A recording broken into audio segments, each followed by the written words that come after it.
Seja bem-vindo ao RTV Notícias. Começamos este bloco informativo por conhecer as capas dos principais jornais nacionais.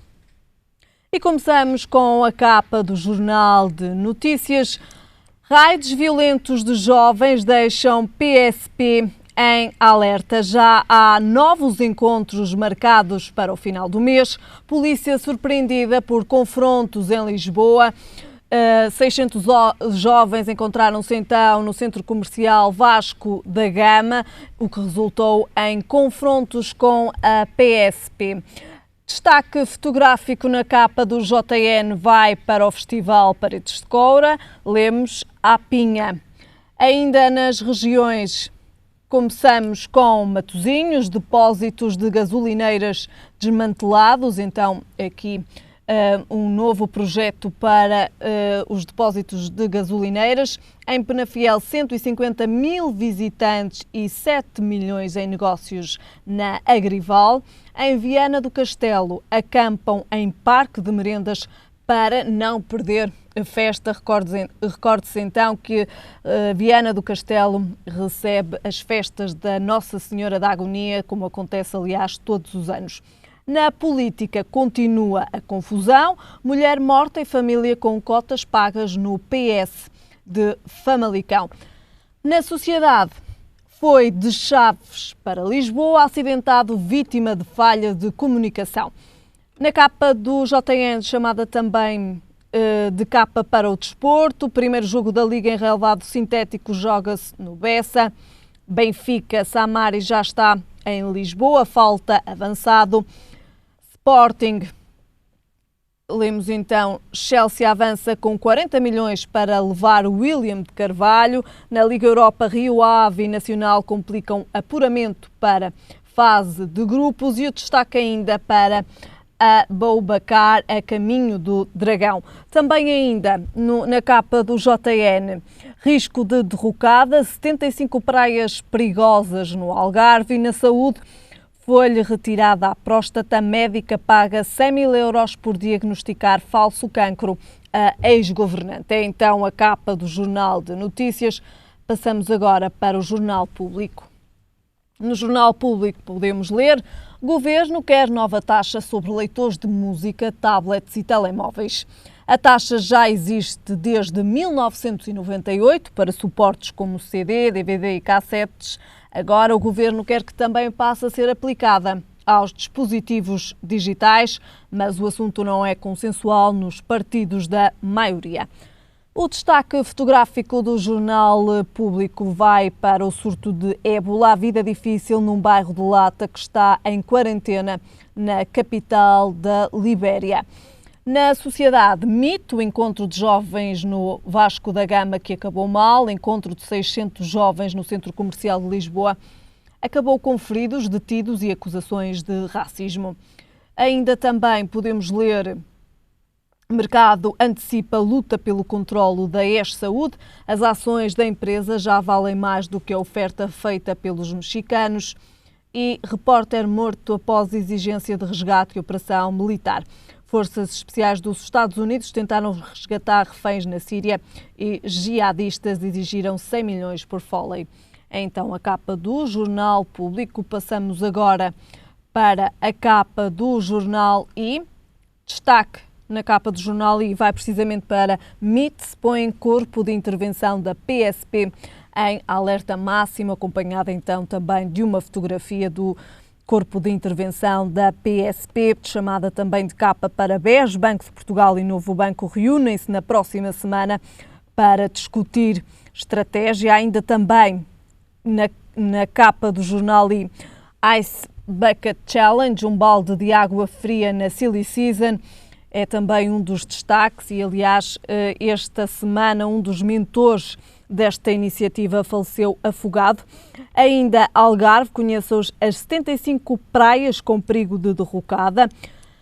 No PS, cadernos limpos, ainda tem mortos com as cotas em dia. Retificativo na próxima semana com mais austeridade e dívida. Famílias ajustam, Estado e grandes empresas não. Passamos agora para a capa do jornal Sol. Podemos ler: Guterres avança mesmo.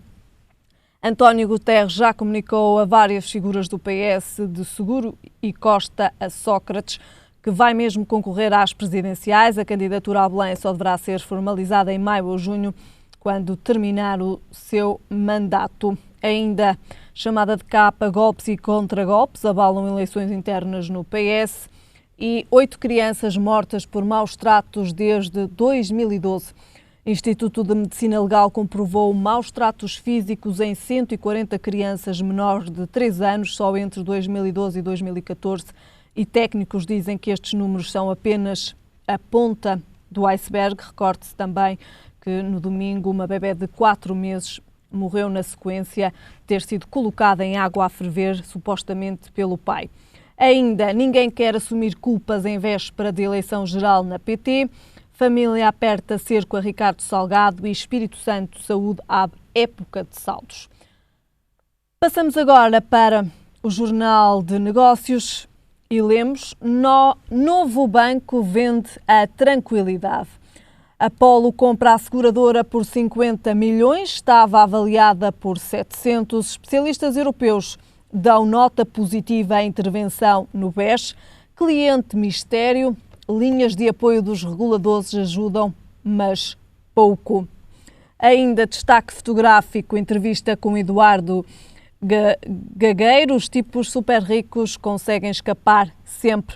O homem que fotografou a Revolução de 1974 gostava que houvesse outro 25 de Abril. Ainda também inovação, deslizar numa fachada com um arnês made in Portugal. Vertkeep desenvolveu sistema patenteado para elevar pessoas. No retificativo podemos então ler: chumbo do Tribunal Constitucional vale 500 milhões e pode levar a mais impostos. E nas contas externas, importações de bens e serviços crescem o dobro das exportações. E passamos agora para o desporto com o jornal O Jogo. O Jogo faz manchete com a nova contratação do Futebol Clube do Porto. Aboubakar, Futebol Clube do Porto, desvia. Aboubakar, camerunês, não treinou ontem e o Lorient dá a saída como certa, apontado a Benfica e Sporting. Avançado acaba no Dragão. É então esta a capa do jornal O Jogo. Lemos ainda: Lopetegui está a inventar o médio em novas funções. Ruben dá um passo em frente. No Benfica, Samaris no top 4 dos mais caros de sempre. No Braga, Wallace cedido ao Mónaco. Na Liga Europa, Vilacondenses ainda sonham, mesmo depois da derrota sofrida ontem. No Sporting, Bruno de Carvalho arrasa. Referências das Águias a eventual perdão da dívida ao Sporting. Estratégia do Benfica é patética e ainda saída de Slimani presa por novo goleador. São então estes os destaques da imprensa nacional de hoje, sexta-feira. Começamos então com as principais notícias na RTV Notícias e começamos precisamente pela saúde.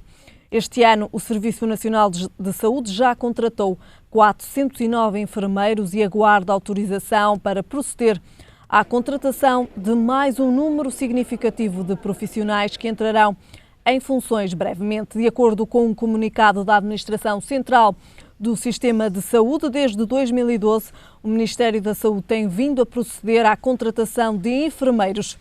Mas há recrutamentos por concluir ainda relativos a esse ano, além das aposentações que se têm verificado.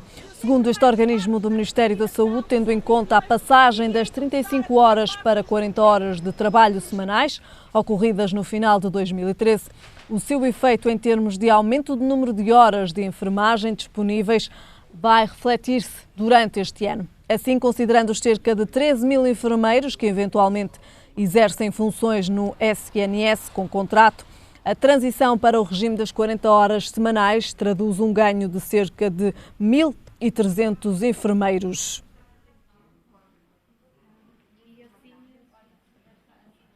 O Governo aprovou em Conselho de Ministros a lei da exceção da cópia privada, que atualiza a legislação sobre a compensação monetária de direitos a autores e artistas. Entre 15 a 20 milhões de euros é quanto o Governo espera encaixar com a atualização da lei da exceção da cópia privada, bem menos do que os 30 a 50 milhões que o Ministério da Economia tinha previsto. A lei, aprovada ontem em Conselho de Ministros e datada de 2004, atualiza a legislação sobre a compensação monetária de direitos de autores e artistas. Segundo o Secretário de Estado da Cultura, Jorge Barreto Xavier, trata-se de uma atualização da legislação em função do mercado interno, o que na prática vem atualizar a tabela anexa à legislação, que previa um conjunto de dispositivos de armazenamento de conteúdos e não contemplava os novos dispositivos do universo digital que surgiram com o avanço tecnológico dos últimos tempos. O secretário de Estado garante que se registou uma quebra de 90% da receita para os autores entre 2006 e 2013, porque a maioria dos aparelhos eletrónicos sobre os quais incidia a anterior legislação estava obsoleta.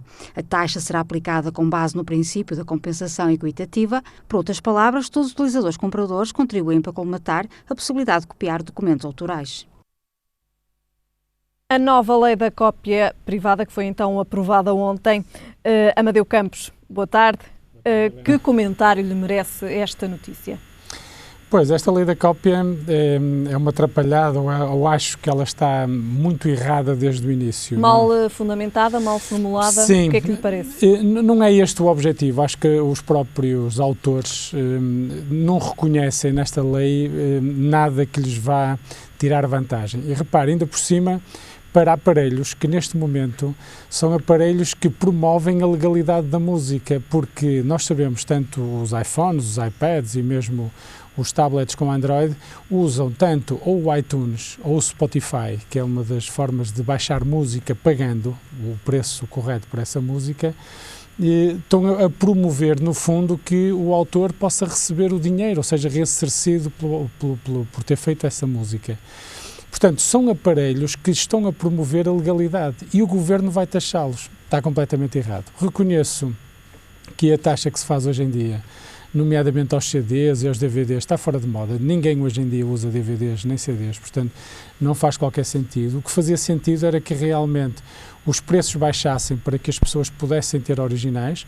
Nós hoje em dia temos a televisão com o videoclube, que é uma forma de as pessoas verem e como tal, em termos de legalidade, elas também estão a cumprir a legalidade. E eu ia um bocadinho mais longe, porque eu acho que os providers ou os serviços ou as empresas que nos fornecem a internet hoje em dia, a nossa casa, e é uma mera opinião pessoal, poderiam essas sim terem uma taxa no valor para a Sociedade de Direitos de Autor que seria justificativa, porque nós, quando usamos internet, realmente poderemos baixar música. Os nossos filhos poderão fazê-lo e nós não controlarmos. É um mundo que é difícil controlar. E então, à cabeça, quem fornece internet, nomeadamente para as nossas casas, nós pagaríamos uma taxa que rondaria, na minha opinião, os cerca de 80, 90 cêntimos e que, multiplicado certamente por todas as famílias que têm internet em suas casas, daria um valor mais que suficiente para a Sociedade Protetora de Autores e que iria fomentar um pouco também a cultura que nós precisamos todos os dias em Portugal e que iria retirar ao Orçamento Geral do Estado esse custo em relação aos autores. Acho que era mais que suficiente. Esta lei era necessária? Não, de todo. Na minha opinião, não faz qualquer sentido. Acho que há aqui uma ânsia muito desmesurada em termos de tentar chegar a um valor para contribuir em relação à Sociedade Protetora de Autores, mas que não se justifica. Acho que há outras formas mais coerentes, porque, repare, nós podemos comprar os iPads, os smartphones, no estrangeiro.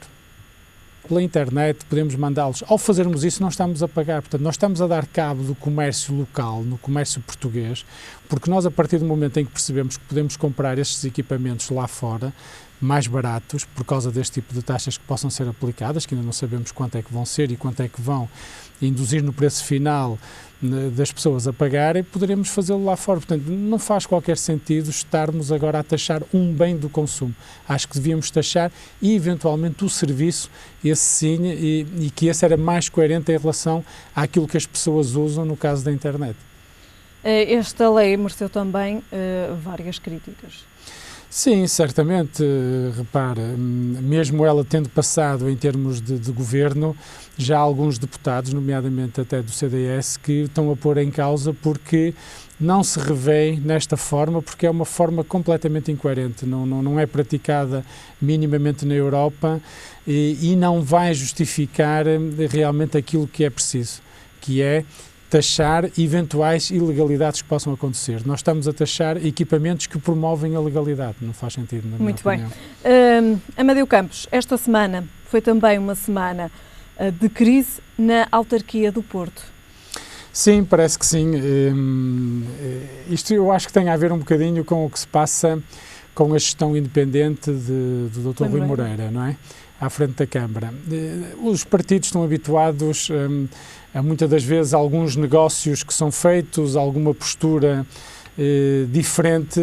Eu acho que o Rui Moreira tem mostrado porque é que foi eleito pelos portuenses.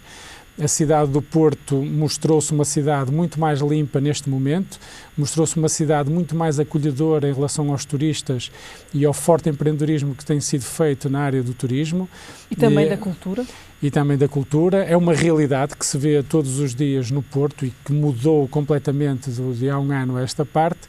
E é natural que estas tricas políticas que surjam contra a gestão do Dr. Rui Moreira, mas eu acho que o Dr. Rui Moreira vai continuar a levar o barco por bom rumo e que em termos de gestão da Câmara não vai ser necessário mudar nada, porque basta retirar pelouros ao atual autarca e ao atual vereador e como tal não traz qualquer alteração significativa ao Executivo Camarário. Será Manuel Sampaio Pimentel que ficará sem pelouro? Em princípio. Esta é apenas uma notícia sim, que é avançada, claro, mas... aguardamos a negociação. Esperemos até que não dê em nada e que não seja meras notícias desta época de verão que possam acontecer. Para já não há demissões, para já como aconteceu com o Daniel Bessa quando foi em relação à Assembleia.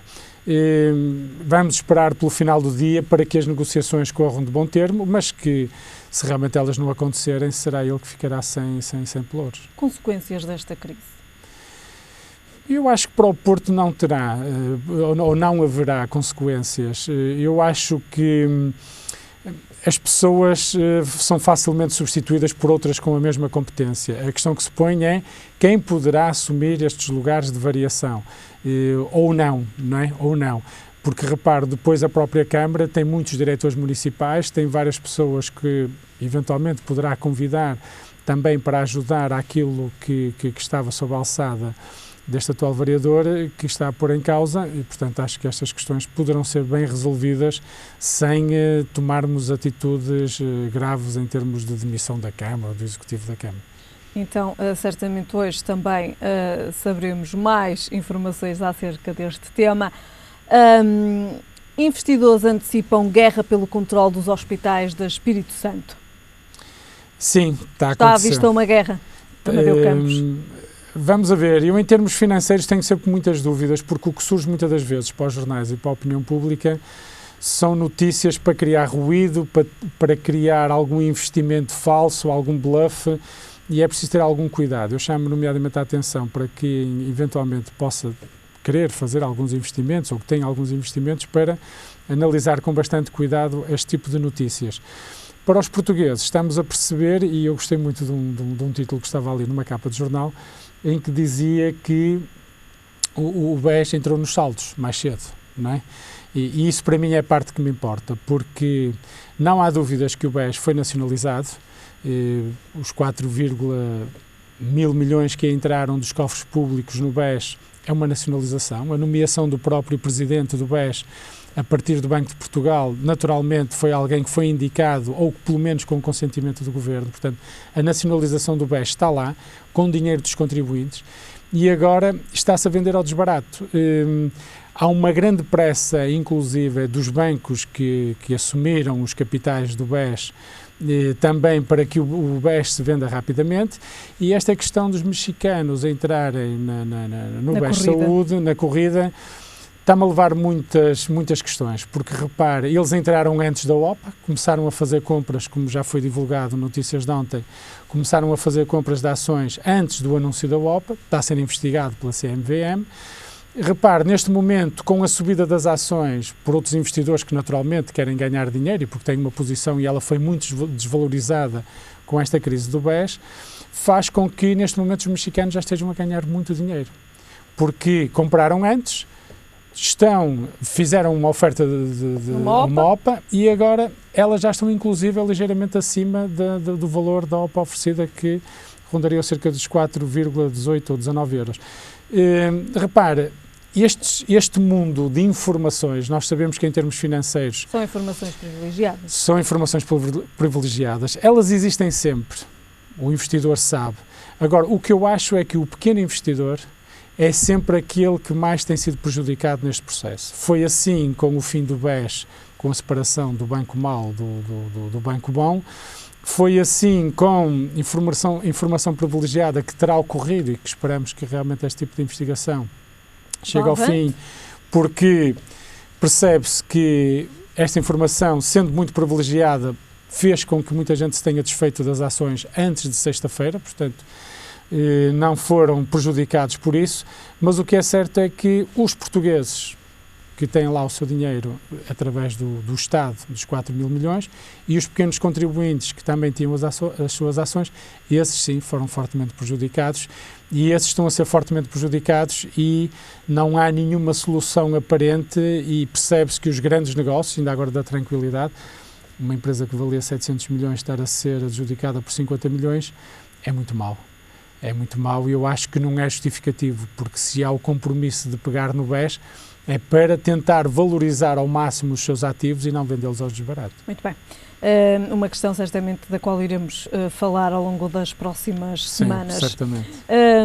Amadeu Campos, esta semana tivemos conhecimento de um fenómeno que surgiu em Lisboa, um fenómeno que não é novo, mas que é recente, podemos dizer assim. Em Portugal, nomeadamente. Um encontro de jovens no Vasco da Gama, que terminou em confrontos e que envolveu 600 jovens, um encontro marcado através das redes sociais. Eu gostava aqui de separar duas questões em relação a este encontro. Eu não tenho dúvidas, para já, e espero que no futuro também, que seja um fenómeno de verão, de férias de jovens. Normalmente acontecem sempre algumas coisas deste tipo, nestas alturas. Por outro lado, ainda não se percebeu, e essa é a minha grande dúvida, esperemos pela investigação, o que é que levou estes jovens a fazerem este encontro? Com que objetivo? Uma coisa é nós irmos todos para um determinado sítio, e percebe-se que 600 jovens... Será conviver? Eventualmente poderá ser conviver, mas falta saber de quem fez ou quem começou esta movimentação destes mitos, não é? Se realmente provocaram com alguma ideia política, com alguma ideia de confrontação política, com alguma ideia só de irreverência que é normal nos jovens, e temos que perceber que estes fenómenos são normais dos jovens, nomeadamente quando eles se agrupam em grande número, que fazem com que aconteçam realmente alguns distúrbios, porque certamente que nem os 600 jovens que lá estiveram provocaram os distúrbios, mas a gente percebe que basta 10, 15 ou 20 o fazerem, que logo depois há comportamentos grupais que esses jovens realmente fazem e que provocam realmente esta confusão. E eu aqui queria chamar outra atenção, que tem a ver com o nosso sistema de informação interno, nomeadamente as forças policiais, e que devia ter sido um bocadinho mais acautelado. Porque, repare, é fácil uma infiltração de qualquer polícia no meio destes jovens, porque isto é convocado pelas redes sociais, não há qualquer filtro, ninguém rejeita ninguém, está a perceber? E não entendo como é que as forças policiais, através dos seus agentes infiltrados, não conseguiram chegar rapidamente a esta percepção do que iria acontecer no Vasco da Gama. E pelos vistos, segundo aquilo também que vimos aqui na capa do JN, há mais encontros marcados. Sim, esperemos que realmente a polícia acautela de uma forma, porque, repare, nós temos, por exemplo, eventos, não é? Como ainda agora está a acontecer em Paredes de Coura, que 30 mil jovens se reúnem, percebe? Portanto, são encontros marcados em que existe, portanto, a possibilidade...